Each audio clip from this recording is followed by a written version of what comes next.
রক্ত কোনো দুর্বলতা নয়, রক্তই জীবনের সৃষ্টি। পিরিয়ডের তীব্র যন্ত্রণা ও সমাজের চোখ রাঙানিকে তুচ্ছ করে চীনের ম্যারাথন রানার হয়ে দেখিয়ে দিয়েছেন নারীর ভিতরের শক্তি কতটা অসীম। হৃদয় ছুঁয়ে যাওয়া এই অদম্য লড়াইকে জানাই হাজারো সেলাম।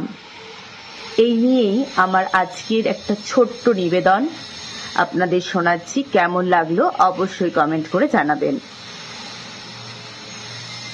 রক্তের রঙে লেখা জয়গাথা।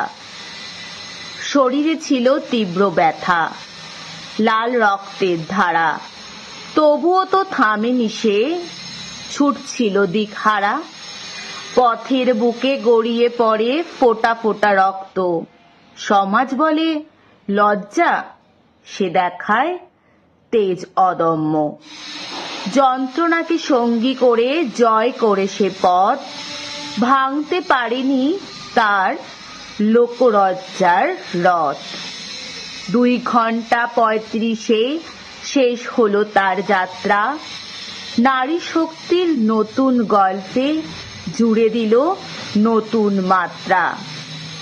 যে রক্ত জীবন গড়ে সে রক্তে কিসের লজ্জা, এই ব্যথাতেই লুকিয়ে থাকে অপরাজিতার সাজসজ্জা। রক্ত মেখেও যে মাথা উঁচু করে হাসতে জানে, আজ সমস্ত পৃথিবী নুয়ে পড়ে তার চরণে। নমস্কার।